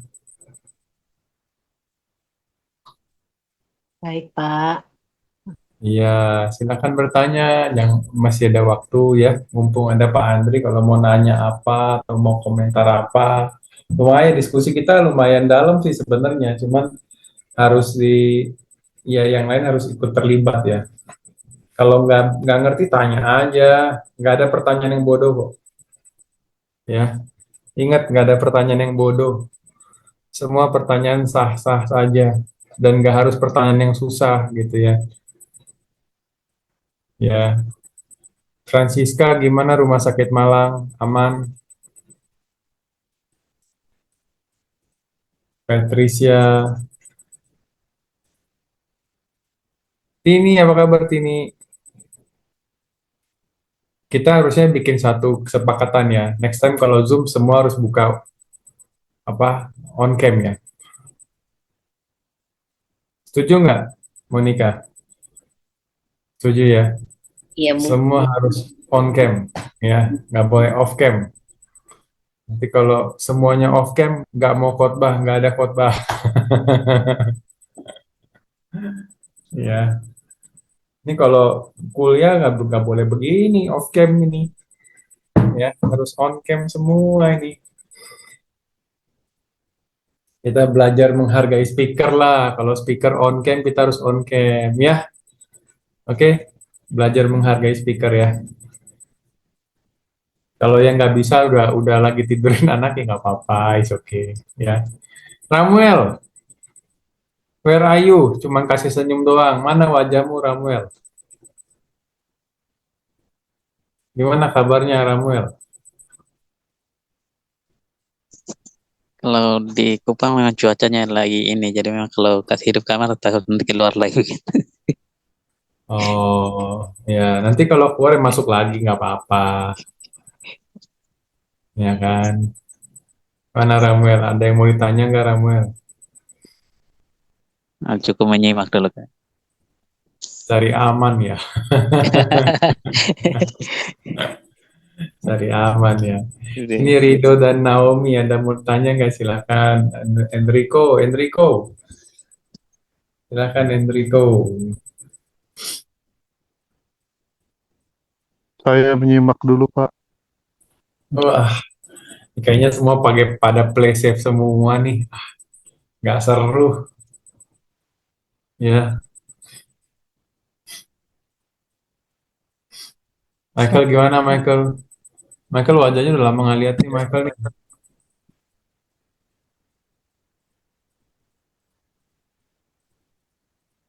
Shalom. Iya dok. Iya, mungkin aku mau sharing sedikit ya Oh boleh tentang boleh. Silakan. ini tema kita ya, mematikan diri sendiri. Memang itu nggak gampang sih, nggak gampang dan eh butuh apa ya, benar-benar penguasaan diri ya. Jadi belakangan eh aku tuh ngalamin keadaan yang nggak enak gitu. Jadi dari aku tuh udah 5 tahun kerja di suatu rumah sakit, tapi eh, mereka tahu-tahu memperlakukan dengan tidak enak gitu. Ya ganti direktur gitu, terus kelihatannya mungkin dia ditekan juga dari atas supaya rumah sakit bisa memperoleh keuntungan gitu. Jadi ya gitulah, dari manajemen melakukan cara-cara yang menurutku sih nggak begitu, nggak pantas gitu. Jadi banyak dokter-dokter yang resign gitu dari rumah sakit itu karena ya memang mendapat perlakuan yang tidak enak gitu kan. Nah, tahu-tahu giliranku, giliranku mendapat perlakuan seperti itu. Jadi ya mungkin di eh, yang sebelumnya aku sempat bilang ya kalau ya sampai ada pemotongan fee seperti itu ya, dan itu mendadak gitu padahal dia juga saya juga sempat bilang tolonglah karena ini mendadak jangan langsung dipotong di bulan ini gitu, tapi di saya minta waktu 1 bulan lagi gitu kan. Tapi tahu-tahu langsung benar-benar dihilangkan gitu tunjangan yang seharusnya selama ini saya terima gitu kan. Jadi ya itu juga mereka bikin seperti kayak perbandingan gitu loh, berapa yang harus mereka keluarkan untuk memenuhi kewajiban mereka dan bagaimana saya memenuhi apa namanya, bagaimana saya mendatangkan keuntungan untuk mereka ya, sekian persen, sekian sekian gitu. Jadi saya tuh melihatnya, aduh ini kok rumah sakit jadi materialistis banget gitu. Dan di situ ya ngerasa kecewa lah gitu. Kenapa mendapat perlakuan seperti itu? Sementara saya juga udah menunjukkan loyalitas selama ini, dan memang sih ini direktur baru ya, direktur baru mungkin dia ah, nggak begitu mengenal tenaga-tenaga yang sudah lama mengabdi begitu. Oh, sebentar dulu.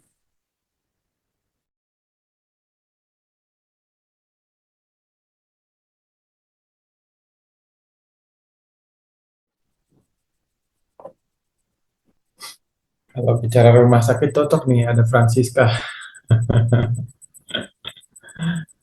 Oke Pak, welcome Pak. Lagi dengar Pak Dr. Widya sharing. Silakan dok. Ya, kita ke Dokter Widya dulu. Lanjut dok, silakan dok. Iya, maaf tadi. Iya, jadi kan saya berusaha marah gitu kan, tapi ternyata itu susah untuk dilakukan gitu. Jadi pada saat eh, kan ada tanggalnya gitu ya, tanggal terima gaji gitu ya. Pas waktu saya terima, kok langsung udah dipotong ya? Saya udah nggak terima lagi tuh, jangan yang selama ini saya terima gitu.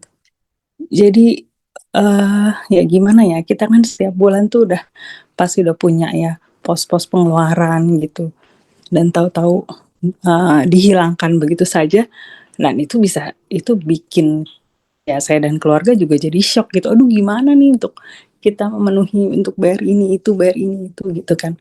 Dan di situ eh, ya secara manusia saya nggak bisa nggak marah gitu. Jadi eh, saya menghubungi langsung lah direktur dari rumah sakit ini kan. Saya tanya, dok kenapa kemarin janjinya kan nggak kayak gini, kok mendadak putus apa dihilangkan tunjangannya gitu. Tapi terus dia jawab dengan cara yang tidak enak. Dia bilang, ya karena kinerja dokter kurang kayak gitu kan. Padahal jelas-jelas dalam eh, apa namanya, apa sih kan kita ada kontrak ya, itu nggak seperti itu. Karena dia baru mulai perpanjangan kontrak itu di bulan yang terakhir gitu. Jadi uh, last minute lah, last minute seperti itu kan. Dia bilang seperti itu, ya saya pikir kalau misalnya memang dia secara rendah hati gitu kan, menyampaikan mungkin rumah sakit lagi kesulitan keuangan atau apa, jadi kita harus melakukan pemotongan kepada pegawai-pegawai. Jadi kami mohon maaf. Kalau misalnya cara seperti itu baik-baik gitu kan disampaikannya, ya saya pikir sih saya juga akan nggak apa-apa lah gitu, kita sama-sama bantu. Tapi ya karena caranya tuh gimana ya, kurang sesuai lah, kurang beretika gitu saya bilang. Malah kita dibilang kinerja nggak bagus lah segala macam gitu kan. Jadi itulah saya marah gitu kan sama dia. Dan itu seperti gimana ya, mempengaruhi lah kinerja beberapa waktu gitu. Tapi ya karena memang saya juga belajar menerima gitu, ya sudah deh, Tuhan izinkan ini dialami. Jadi waktu ada kerjaan yang tetap harus saya lakukan, bagaimana saya harus tetap membuat rumah sakit itu dikenal orang, saya mesti isi apa namanya, penyuluhan atau publikasi. Yaitu saya berjuang gitu untuk melakukannya dengan tetap ikhlas gitu. Eh, dan akhirnya sih sampai terakhir belakangan-belakangan ini ya sudah saya belajar menerima gitu, dan sambil cari-cari tempat lain. eh, Sekarang sih udah ngerasa lebih baik sih, bahkan kalau udah ketemu sama dokter direktur itu ya saya sih udah biasa aja gitu, walaupun ya mungkin kayaknya dia juga belum begitu baik atau gimana, saya nggak ngerti gitu. Tapi yang mau saya sampaikan sih memang yang namanya mematikan diri gitu, bagaimana tetap baik walaupun dijahati, atau bagaimana tetap mengampuni, itu memang satu uh, perjuangan, dan levelnya itu beda-beda gitu. Mungkin kita bisa mengampuni rekan sekerja, tapi bagaimana kalau terhadap atasan, atau bagaimana kalau terhadap keluarga, itu levelnya beda lagi gitu ya. Ya, mungkin itu sharing yang bisa saya sampaikan. Semoga semuanya tetap bersemangat untuk bagaimana bisa menjadi seperti Tuhan Yesus ya. Terima kasih. Pak Andri mau di komen, boleh? Ya, lagi sih betul seperti yang disampaikan sama Kak Widya, bahwa nggak mudah. Tadi kan seperti saya bilang ya, untuk membacanya atau mendengarnya kayaknya enak, tapi waktu ngejalaninya harganya mahal, betul-betul mahal seluruh hidup, bisa hati, perasaan, emosi, ya semua. Tapi kalau kita coba memahami ya lebih sejenak gitu, sejatinya kita akan bersyukur. Kenapa? Karena itu sebenarnya adalah sebuah upaya tadi mengosongkan itu. Secara sadar memang bukan ada bocor, tapi memang kita buang, sengaja dibuang.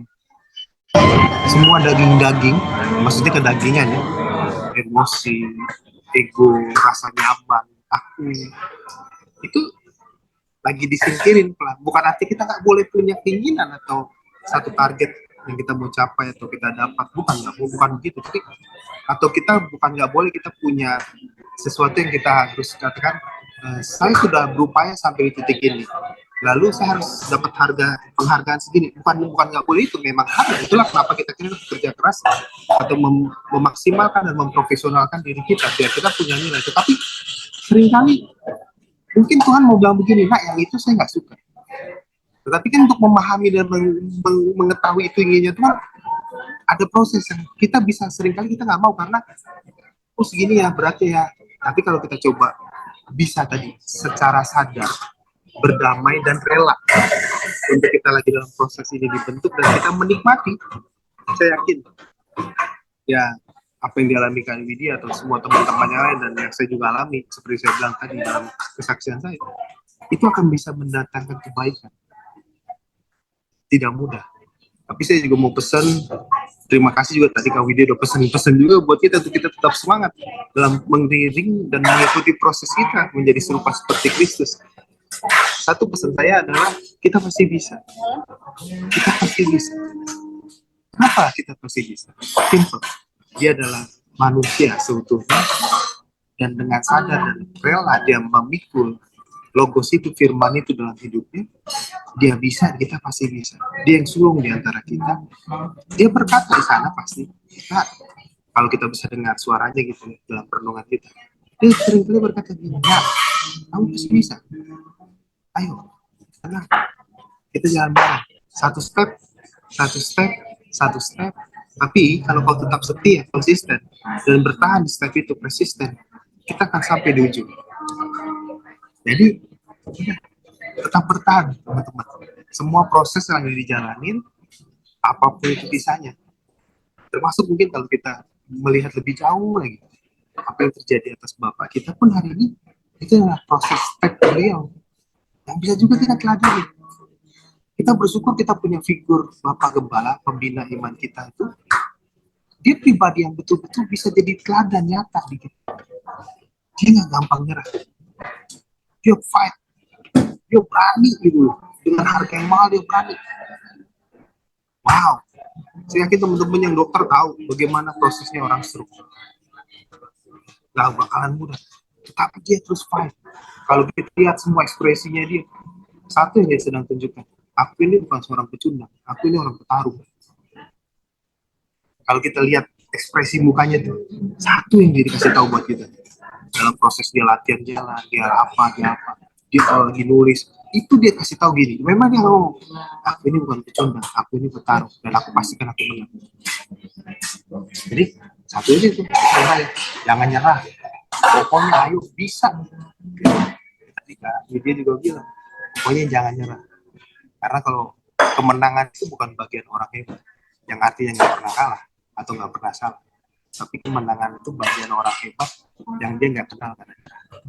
Karena kita katakan 7 kali orang benar jatuh, 7 kali juga Tuhan akan menopang dan menatangnya. Jadi kenapa kita takut jatuh? Atau kenapa nggak takut kalau kita proses? Enjoy aja. Yang penting tetap fight. Gitu mungkin kan. Nah, video. Tapi terima kasih buat saksiannya. Ini nyata kan.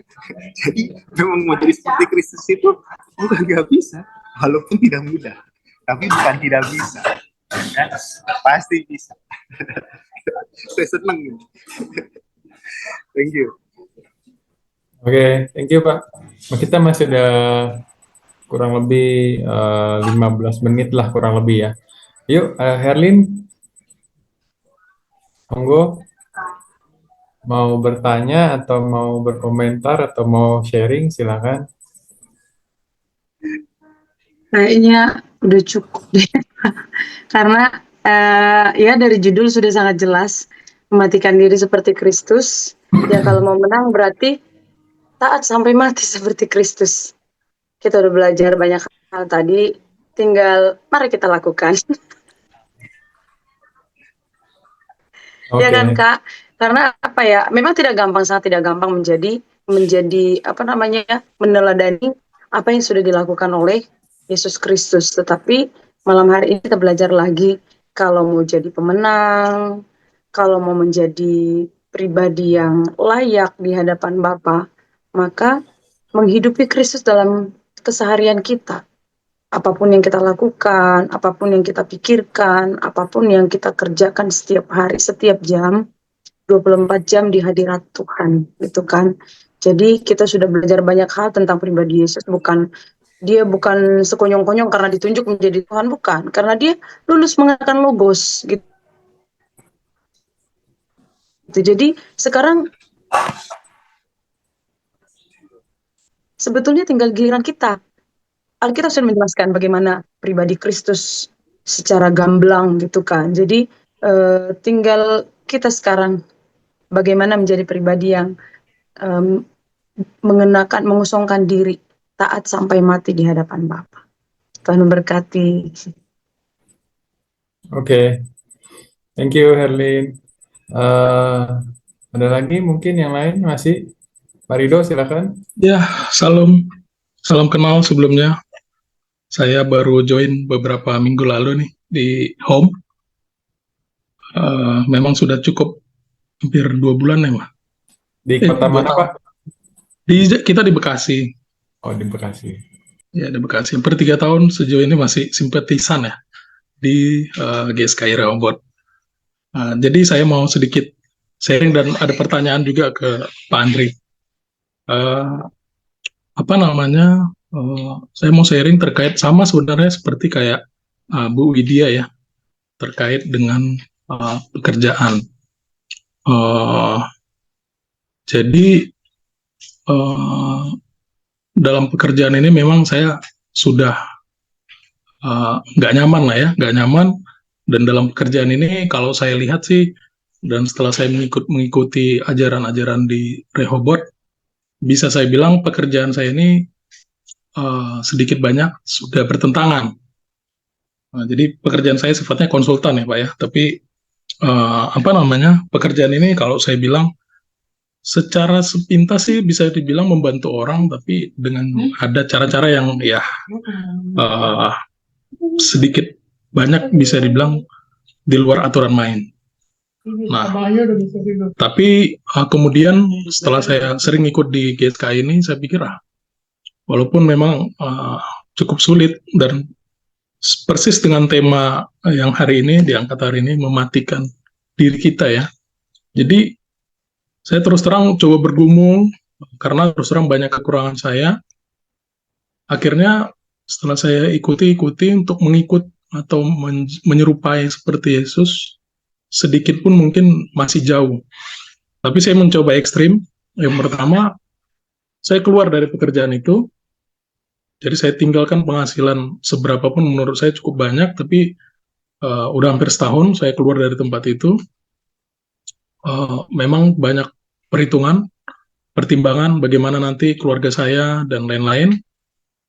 Tapi sambil berjalan ternyata sampai saat ini kita masih dicukupkan. Tidak terlalu bermasalah lah. Dan saya tetap terus belajar di GSKI bagaimana menghidupi Tuhan Yesus dalam keseharian saya. Walaupun masih jauh, saya percaya masih jauh lah, masih berjuang. Nah, itu sedikit sharing saya. Nah, pertanyaan saya ke Pak Andri tadi ada sempat menyebutkan terkait kita taat, tapi misalnya dalam pekerjaan ya, Bapak tadi sempat sampaikan hanya absen, terus ternyata dalam kesehariannya pekerjaan itu nggak serius dikerjakan, ya Pak ya. Tapi dalam hal ini sebenarnya saya tipe orang yang sangat loyal dan taat terhadap atasan saya. Jadi dalam setiap pekerjaan yang diberikan, malah terkadang saya sering sering marah ke teman-teman atau rekan-rekan saya yang dalam pekerjaan itu nggak serius. Jadi apa namanya? Ya cuman seperti itu Pak. Saya taat, dia kasih tugas, Rido, kamu kerjain ini begini ini. Oke Pak, beres, saya akan selesaikan. Jadi dalam hal ini memang saya taat Pak ke dia, ke atasan saya.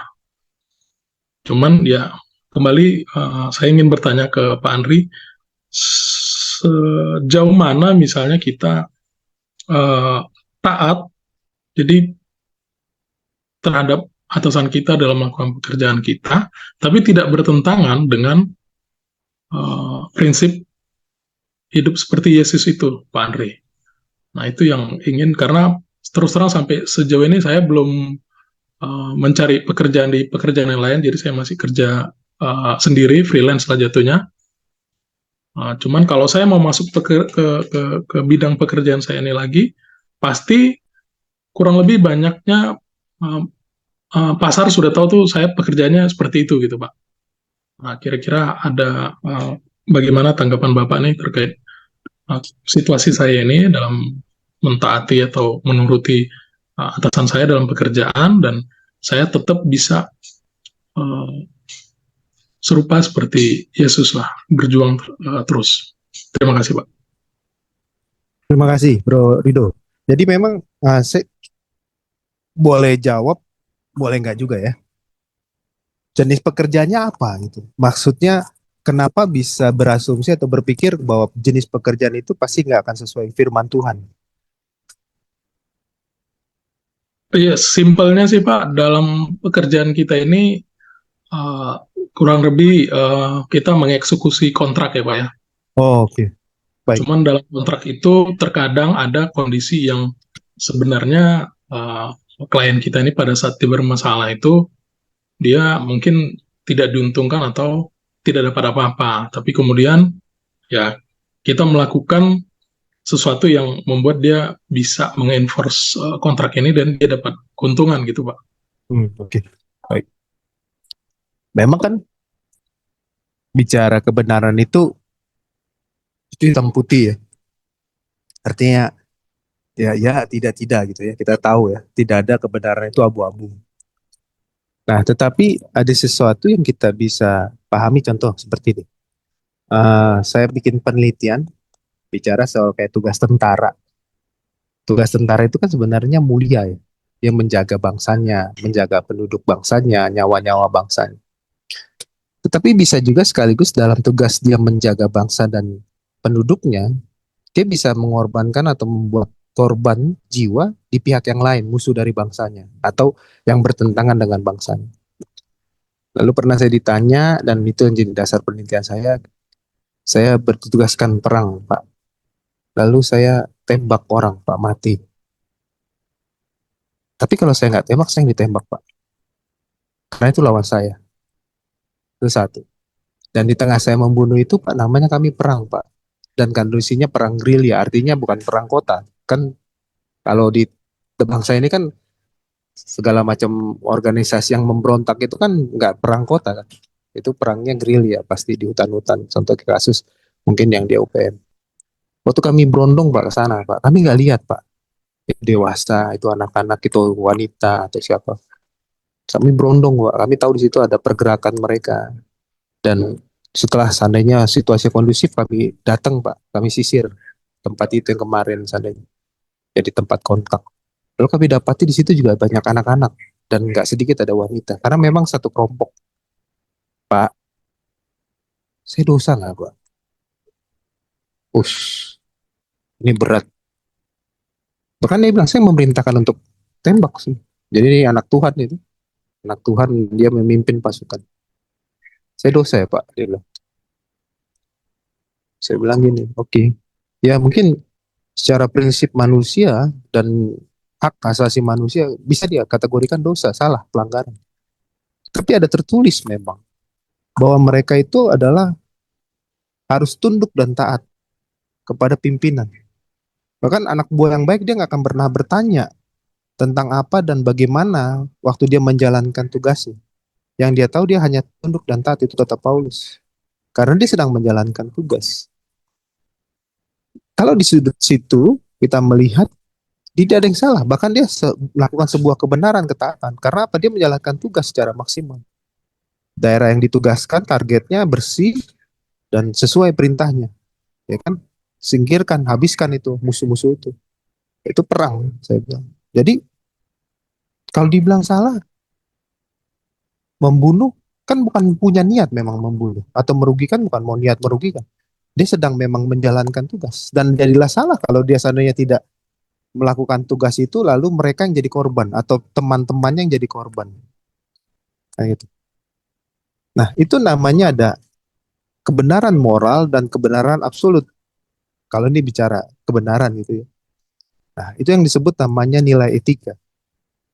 Jadi kalau seandainya secara sistematika, ya memang penelitian saya itu adalah bagaimana konsekuensi dari tindakan membunuh yang dilakukan aparat di compare dengan pemahaman kebenaran firman Tuhan, jangan bunuh. Nah, dari penelitian itu ada dua yang ditemukan. Yang pertama, kalau secara moralitas dan bicara tentang nasionalisme, apa yang dilakukan aparat itu bukan sebuah pelanggaran, karena dia sedang menjalankan tugas. Itu dua. Tapi juga ditelisik dari segi nilai firman spiritual, yang dilakukan aparat itu, dia juga tidak lagi dalam aktif membunuh, seperti maksud dilarang membunuh, titik.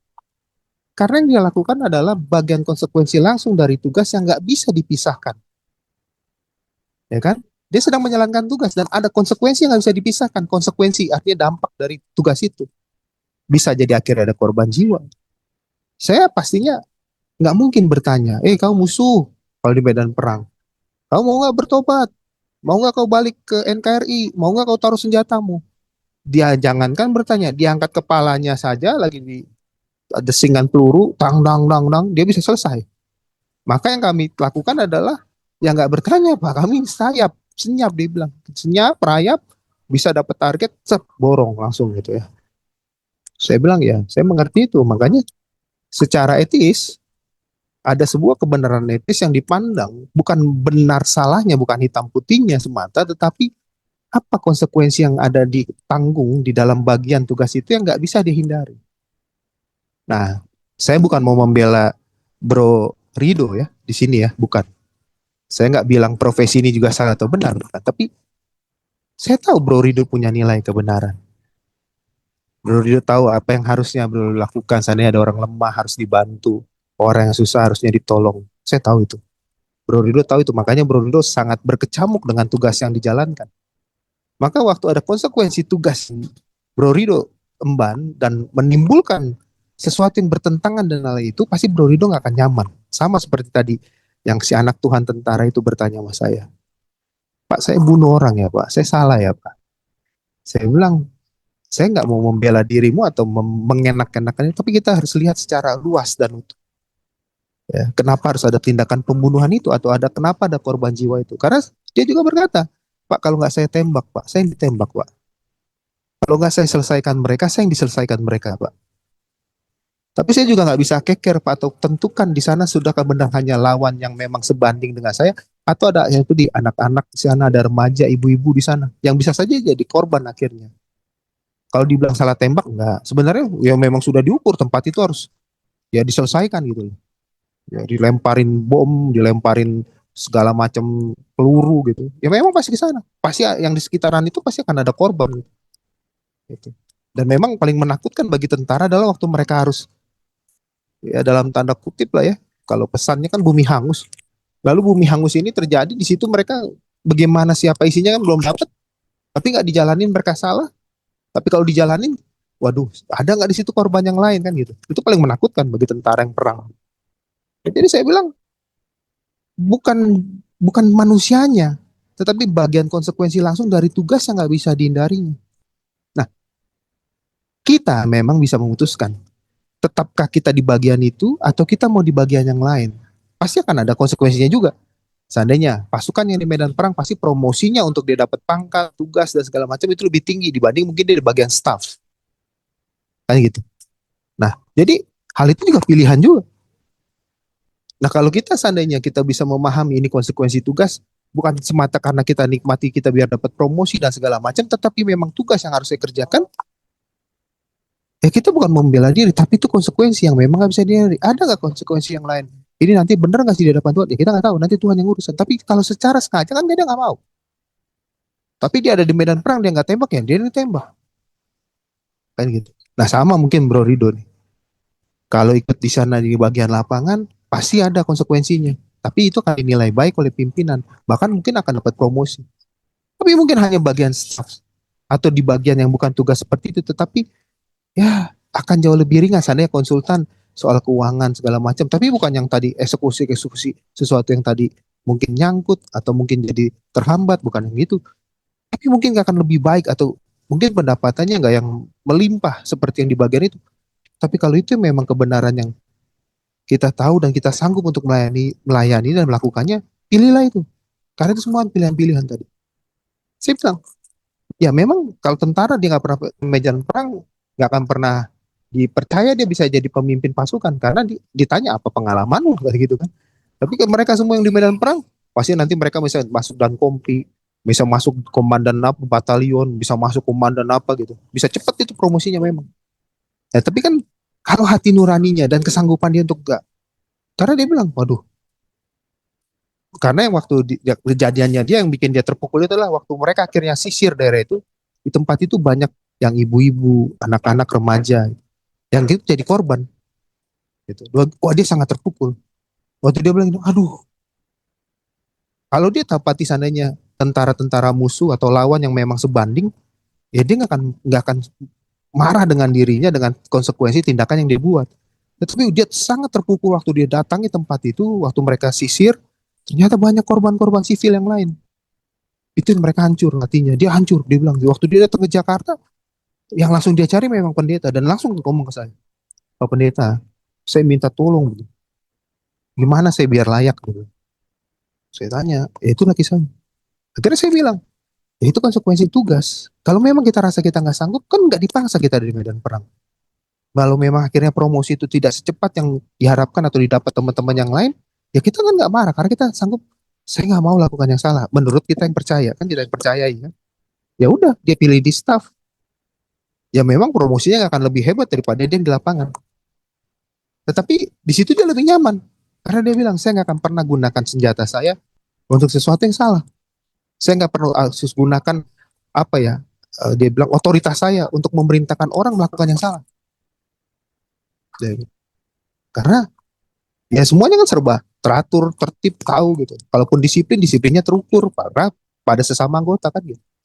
Gak mungkin dia akan mematikan atau membuat sesuatu jadi mati. Saya bilang ya udah, gak apa-apa.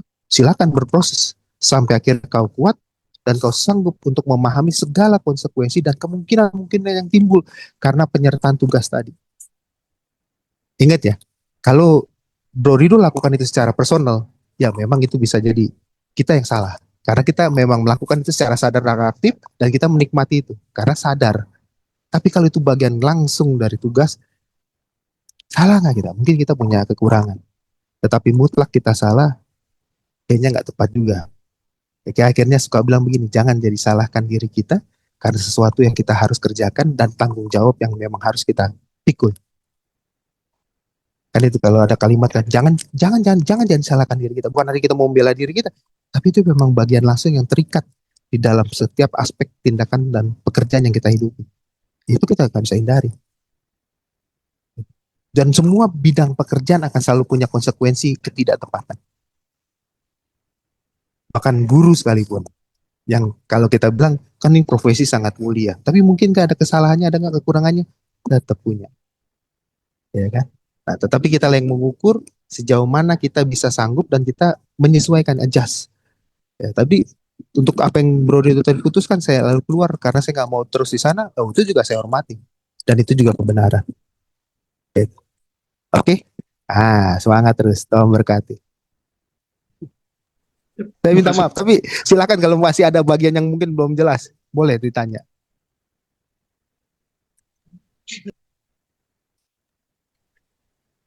Sudah cukup jelas sih, Pak Andri, pencerahannya. Oke, semangat terus ya. Tuhan berkati. Bro Rido oke ya? Iya, Pak. Oke. Sangat detail. Oke, emang Pak Andri mas selalu detail. Very detail oriented. Oke, berhubung kita sudah jam 9 lewat, sebenarnya banyak pertanyaan sih Pak. Saya masih mau tanya, benar. Cuman ya udah pada mau tidur, istirahat, ada yang luar kota kan. Next time lah Pak ya. It's okay ya. Bapak juga mau istirahat kan besok mau ngajar Pak ya. Gitu. Mungkin Bapak bisa tutup dalam doa, besok kita foto ya Pak ya. Baik, yuk kita doa yuk. Bapak terima kasih untuk komunitas kami. Terima kasih untuk saudara-saudara, keluarga, sahabat, rekan yang setiap saat selalu menopang dan menguatkan kami dalam Home Nusantara 5 ini. Kami berdoa buat Home komunitas di mana kami berada. Tuhan yang terus penuhi, Tuhan terus yang menumbuhkan, Tuhan terus juga yang pelihara. Biar semuanya Tuhan boleh untuk satu saja tujuan memuliakan namamu dan saling melengkapi kami satu dengan yang lain. Memberkati semua rekan-rekan para pengurus di Nusantara 5 ini dan terus pakai mereka jadi kesaksian adalah Tuhan. Dan setiap kami yang ada di dalamnya membernya, Tuhan yang terus menumbuhkan, mendewasakan kami. Dan kami semakin serupa seperti dengan Tuhan kami Yesus Kristus untuk kami boleh berkenan di hadapan-Mu Bapa. Kami akan akhiri dan kami serahkan istirahat kami sepanjang malam hari ini. Kami bersama dengan keluarga di tengah-tengah, keluarga kami berkat Tuhan yang melimpah, penyertaan Tuhan yang sempurna. Maka malam hari ini setiap anak Tuhan, umat Tuhan yang ada dalam komunitas Home Nusantara Luma, terimalah dan istirahatlah dalam berkat penyertaan dan damai sejahtera Allah yang bersama dengan kita melimpah sampai dia datang kedua kali menjemput kita di awan-awan yang permai, dan kita semua ini berkati sama-sama kita katakan amin, amin. Dan Tuhan berkati teman-teman. Kita foto Yuk, dulu. foto yuk. Yang bisa buka screen on cam, yuk foto. Erik, Enrico, Pak Erik, siapa lagi? Ya, Ramuel udah ya, Ramuel. Patrice, sudah. Oke, nah tuh semuanya kalau mau foto nongol wajahnya. Ah, gimana sih?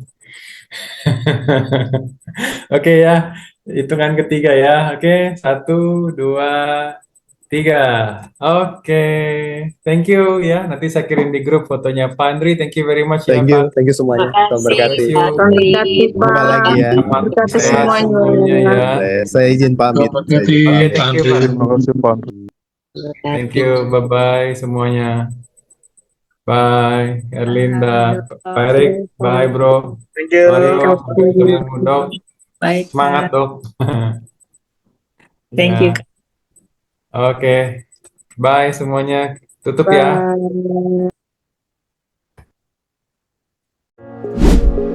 Bye.